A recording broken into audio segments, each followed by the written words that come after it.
between sessions, sorry. Yes. We are two brown chicks changing the face of therapy Come on both sides of the couch. Girl, y'all better have a slogan. Y'all better have a slogan. Girl. I love when people hear that for the first time. Y'all are hilarious. So today, we are joined. I'm kidding. I'm sorry. I'm being a hoe. We are joined today by Jai Pierre. Yes, Raven. Yes. Jai Pierre Raven of The Woman's Earth. Yes. To talk about self-love. One of my favorite topics. You are the self-love ambassador. Yes, you are. As I like to call her, the force. Because you have a lot going on surrounding self-love, self-care, taking care of yourself, feminism, all that fun stuff. So we're going to get into that today. Okay. So, do we have anything before that we need to talk about? It's Mental Health Awareness Month. That's why I'm wearing my green. Yes. And awesome. We are going to be talking about, as we always do, mental health all month, highlighting that we're part of this really awesome podcast takeover with several of our colleagues, where we are going to be highlighting podcasts that are talking about mental health in Black communities, and so that's something we're real excited about. Yeah, that's awesome. Yeah. So when we get to the resource part, we'll have to show like one or two of those podcasts. Yeah. So thank you. Support mental health. Check out everything that's going on social media surrounding mental health, and support podcasts or any other resources that are there to reduce that stigma. That is the goal. That is talking about it. Yes. All right. So we're going to start with the basic question, Miss J. What is self-love? Self-love to me is a healthy relationship with yourself.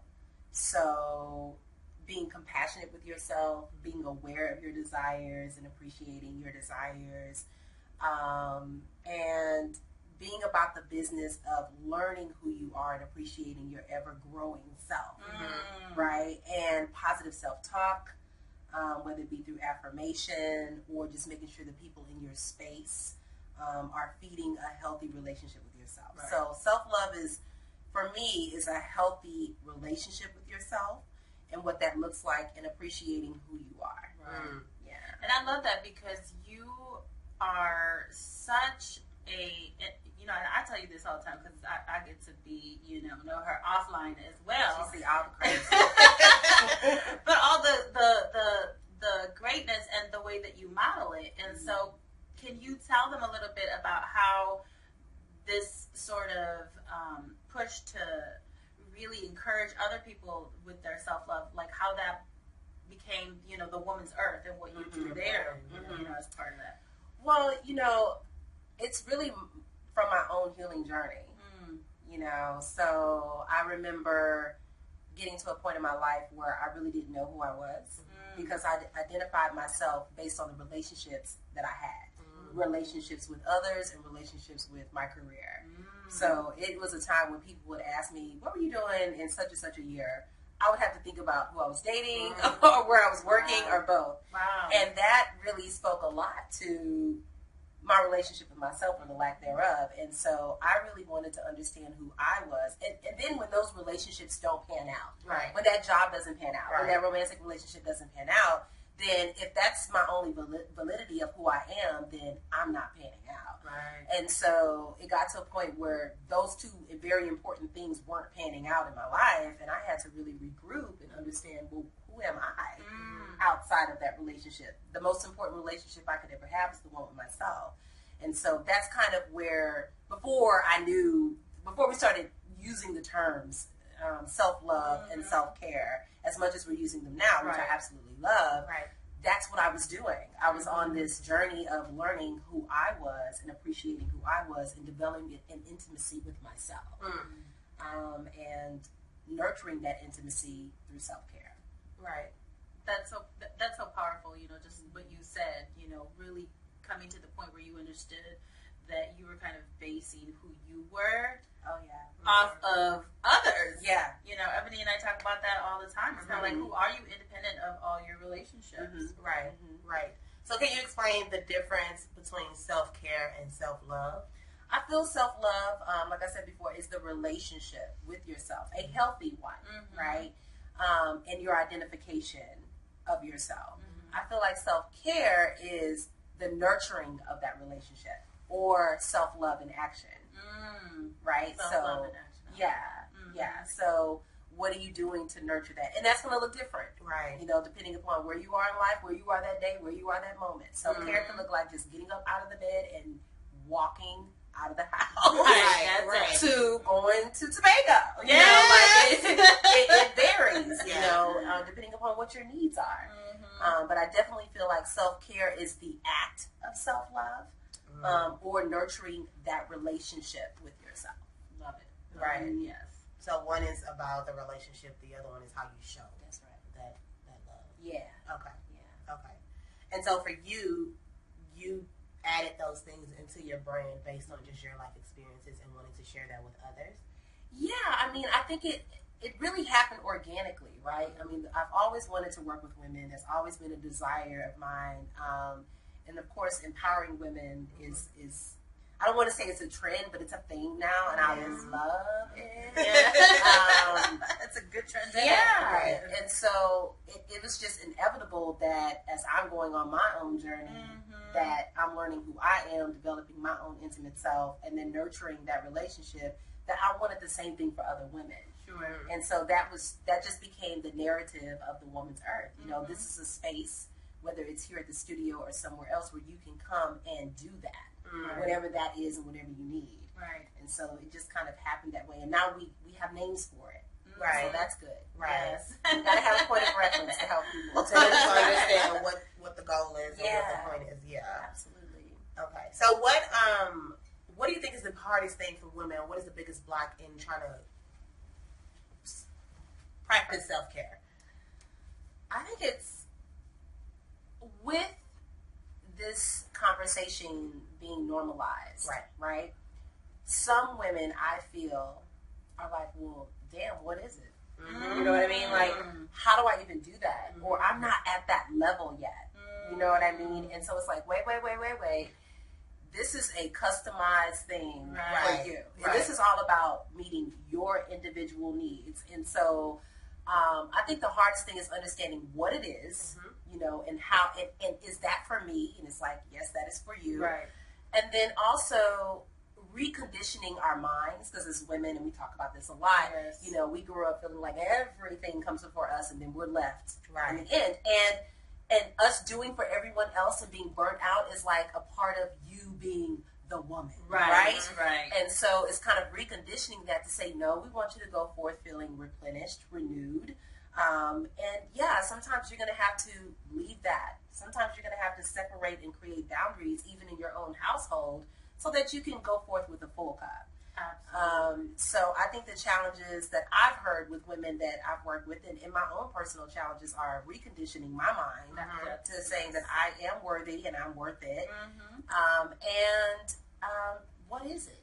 You know, what is self-care? What does that look like? You know, am I just bubble bath? Yeah, am I doing it right? You know, and then time. That comes up all the time. I don't have time. You know, I don't have time, and that also goes to defining what that is for you. Because again, self-care could just be like, I'm just going to take an extra 5 minutes to lay in this bed before I start my day, you know, or I'm going to ask, you know, my partner to deal with the kids for just 10 more minutes, you know, to taking a full out excursion with your girls. I mean, it depends on what you realistically have, you know, the bandwidth to do and what your needs are, you know, and many of us just don't know how to assess our needs. Exactly. You know, and that's where therapy comes in. Yes. You know? And your self-care practice isn't going to look like everyone else's. That's right. Yeah, it's very individual, like you said. Yeah, I kind of think of self-care as like our wounds, right? Our wounds are all so different. They've had different experiences. They've been through different things. They require different things.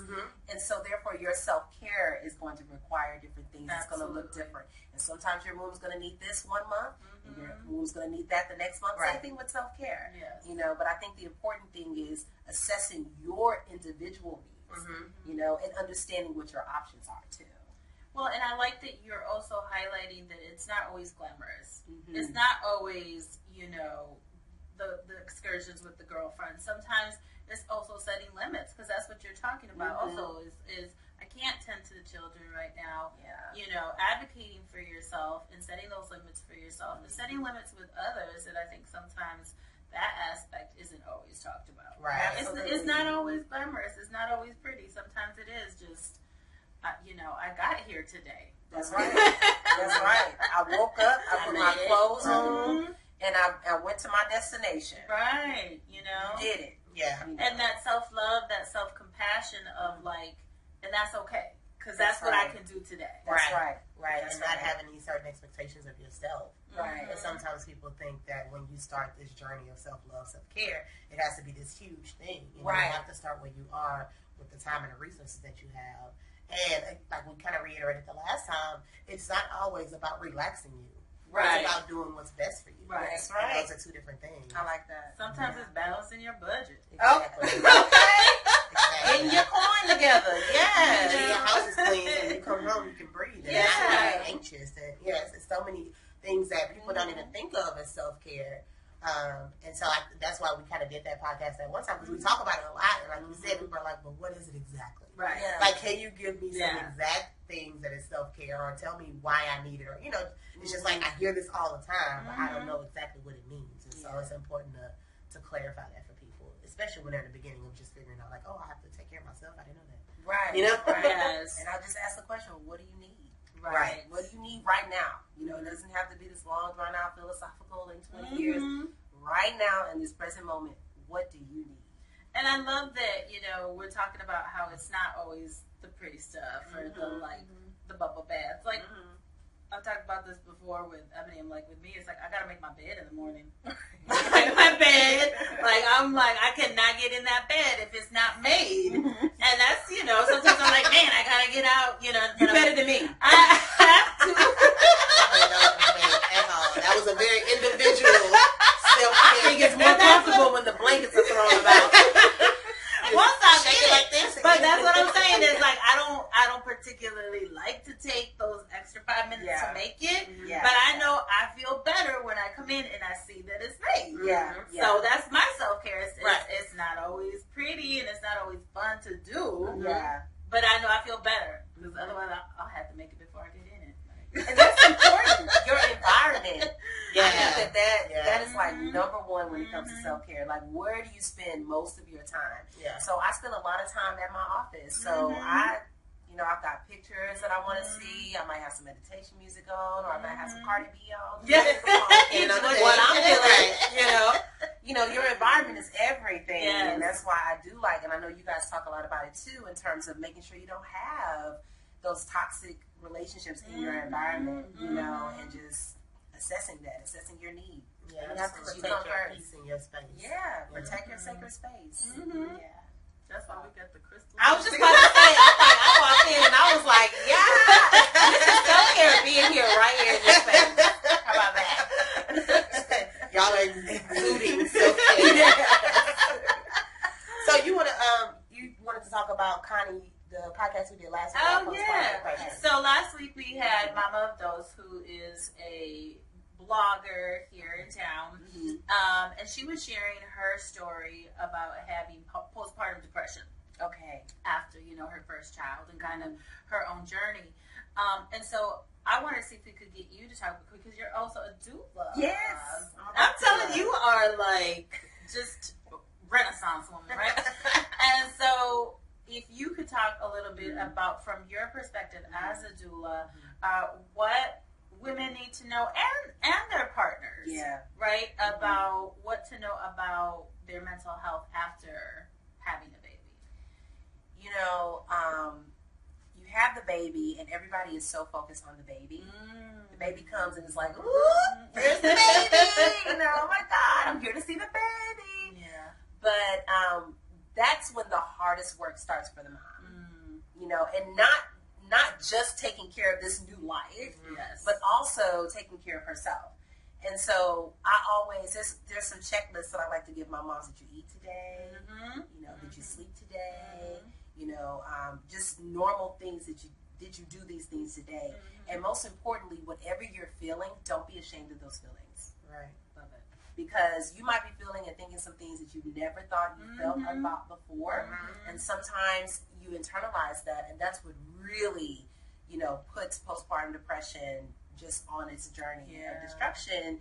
And it's not just you, right? It's not just you, and I think it's important for women to be supported. And you said partners have got to know about postpartum depression. Right. Absolutely. They need to understand what the signs are. They need to anticipate what this mother is going to need as she is going through this transition into motherhood. Yes. Whether it's the first or the second or the third time. Right. And it's and to really make sure that she's getting the support that she needs. Yeah.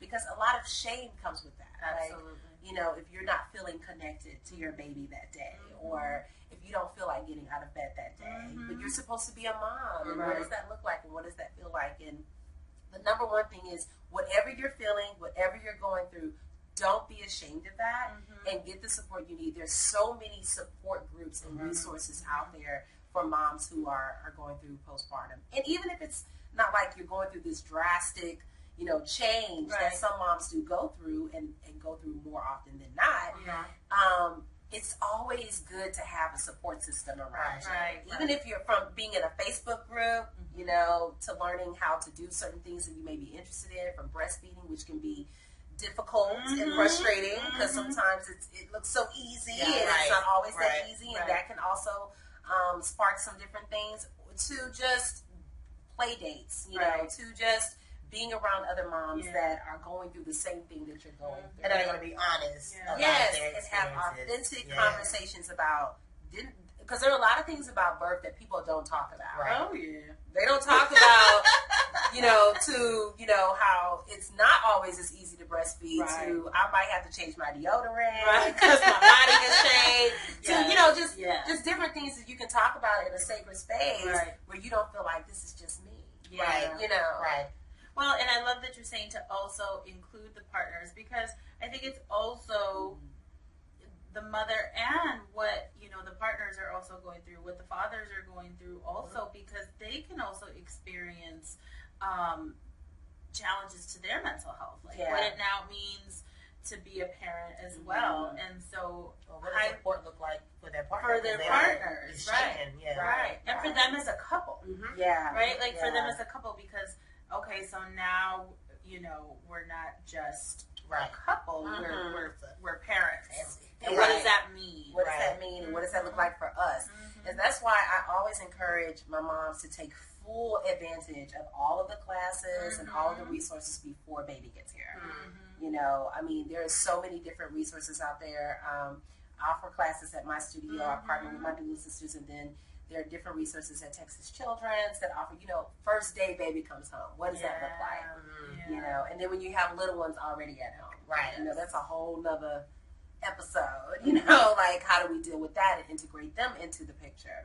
But for moms specifically, postpartum, it needs to have just as much attention and care and support as being pregnant. Absolutely. That's powerful. We go through, make sure you take your vitamins, make sure you're sleeping a certain way, make sure you're eating a certain way.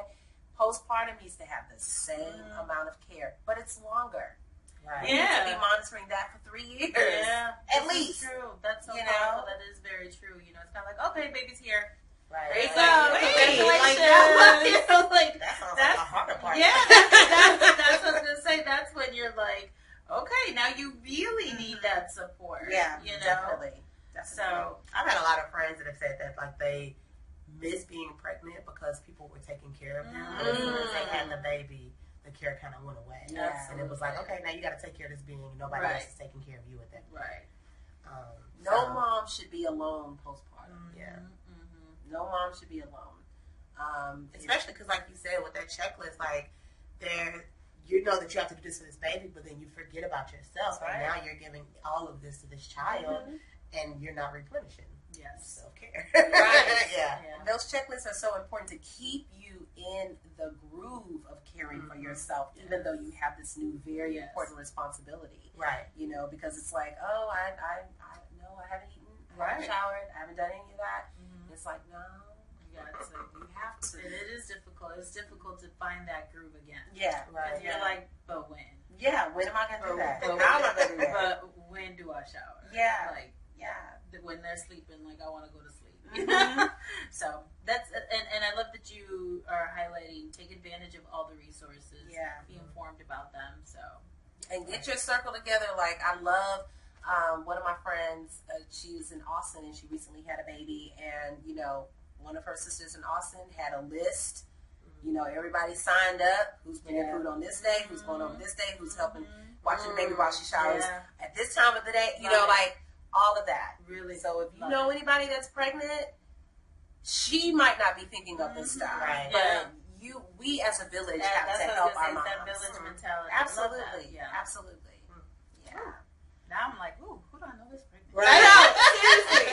And it's fun too. It's exciting, you know. Yeah. It is. So tell us a little bit about the Women's Earth and what motivated this self-love retreat that happens every year now. Yes. Self-love retreat. Tell them about the self-love retreat. Well, I call the Woman's Earth the sacred self-love space for healing.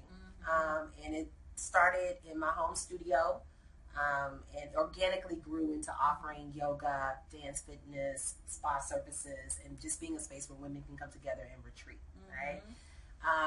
And now it's a movement because we move the spaces now. So now we might be in Galveston. And this year we'll be in Tobago. And, you know, right now I'm here in between sessions, you know. So wherever, you know, I can contribute to curating a space where women can get resources. The retreat was motivated by my own spiritual retreat when I went to Africa in 2013 and was initiated as a priestess of Yemoja. And I'd never been on such a trip. You know, first of all, I was in Africa for the first time, so it was just kind of like, oh, you know. But the retreat was very much so sitting in silence, meditating, taking in all of the training, you know, from my EIs, constant prayer, constant focus, very intentional, being surrounded about these women who were all about the business of getting me ready to be born again. Whatever that meant, you know, because it felt like being in a womb, you know what I mean? And I was just like, when I came out of that, I was like, everybody in the world needs to experience this. Because how many times are you going to get to just focus on you? And everybody around you is supporting you in doing that. Right. You know, and so I came out the gate like, I'm having a retreat. Year one, we're about to do this. Everybody deserves this. I still carry some of those rituals in terms of, I changed the way I started my day because of that retreat. I changed the way that I think about myself because of that retreat, and I'm very focused when I have goals, and you talk about that a lot. Man, this woman, when she is focused on a goal, like, she'll tell us her goal, we're like, well, maybe not everybody, but I'm always the one voicing it. I'm like, can we do that? And she's like, oh, we're going to do that. We're going to do that. And I'm like, okay. And then I'm like, she'll do that and then some. And I love that you have modeled that time and time again about the power of having vision, setting your intention, and then going full force ahead. And you will have obstacles. I've witnessed obstacles. Yes.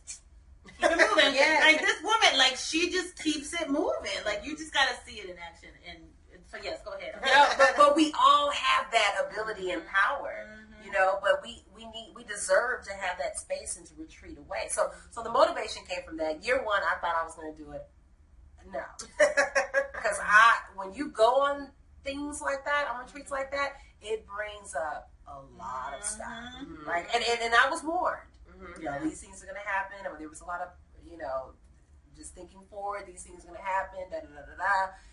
And my God, they happen, you know. So I have some healing to do, you know, before I can start facilitating healing for others. Not to say that I needed to be in this perfect state, because Lord knows I'm still growing. Right.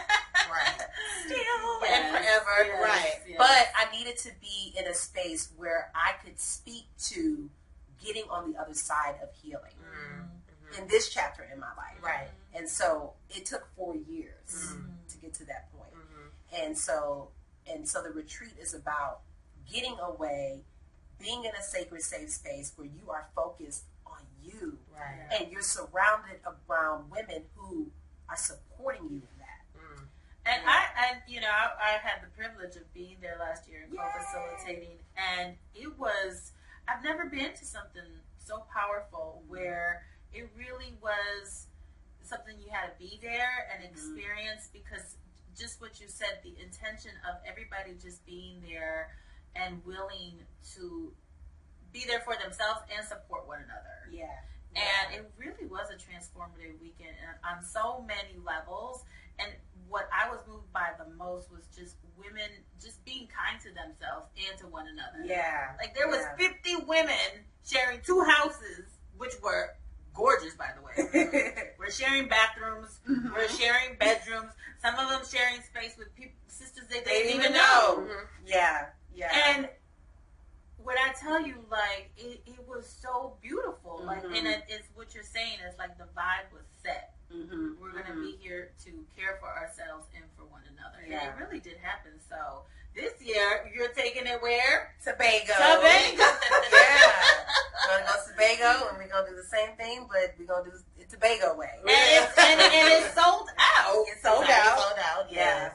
Yeah. So I'm excited about that. In the early bird. Yeah, in the early bird stages. Wow. And that took support, you and the sisters, spreading the word and just being excited about it and talking about your experiences and I don't know what's going to come of it. I didn't know what was going to come of it last year, and it was amazing because it's part of our healing journey too. Yes, absolutely. But just giving ourselves permission to love and connect, because while we're using social media, right, and it's very useful and it's awesome. However, there are some challenges because we disconnect. Absolutely. Right. And so just being able to connect and love with no limits. To just really say, I see you. I see you. Yeah. And oh my gosh, you see me. Right. And I love you for that. Right. And just really having that authentic flow and touching and sisterhood. Yes. How many times do we get to do that on a daily Awesome. basis? That's so awesome. Yeah. It sounds amazing. We need you there, I girl. know. Last year I was like, I'm gonna think about it this year. I was like, I already got 2 trips planned, so next year I have to plan everywhere. Gotta be there. I need to plan ahead of time because I really want to go because I have heard amazing things from Lisa, from Danielle, like how much, and seeing the videos and the pictures, like you go all out and it's really, really nice. So thank you so much for joining us. Yes. Really appreciate it. How do they keep in contact with you? How do they follow you? And happy anniversary. Yes! Anniversary is coming up next month. Yes, It'll be 5 years. 5 years. Yeah. June 9th. Yes. June 9th. So how can they get in touch with you? Okay, well, my social media channels are the same. The Woman's Earth. That's WOMAN' Earth. The website is thewomans.earth.com. And when you go to either one of those things, you'll see the phone number and my email. And I'd love to chat with you. Yeah. You was a fun club. What was last week? We had Nerdy twerk? What was that? It's our weekly twerk fusion class. That's taught by Stacy. Hey, girl. And her theme, she likes to do themes, and so the theme last week was nerds, and so the ladies came in their glasses, but they were still twerking. So that was fun. But we have yoga, we have Afro beats, twerk fusion. We do a monthly women's circle. And then we also do a lot of other activities as a tribe, and we'd love for you to join our membership. Yes. And it's a group of amazing women who are just unapologetic about their self-love and self-care. Yes. Awesome. Follow, join, Yes. and support.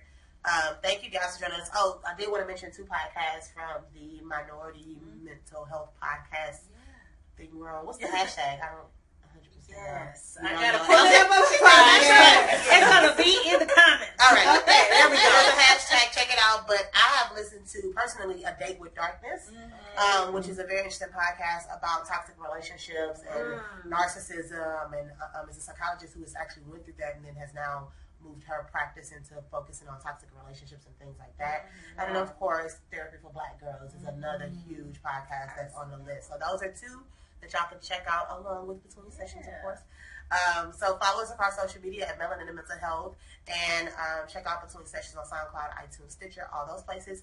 If you are on the directory, yesterday was the last day to sign up for the free 3 months, so please continue to sign up. It's just $29 a month.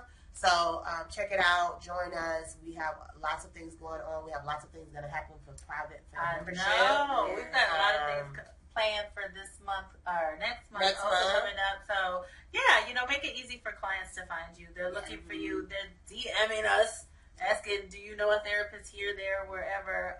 So sign up, make it easy for them to find you. And help us to change the face of therapy. Yes. And support these ladies. Yes. This is some amazing work. Thank you. We have to normalize therapy as an option, just like getting a massage and getting your hair done. Absolutely. To have somebody to help you unpack and lay your burdens down while being a reflection and helping you narrate and understand your feelings. Everybody deserves those things being lifted. So support Melanin Mental Health. Thank you. Thank you for what y'all are doing.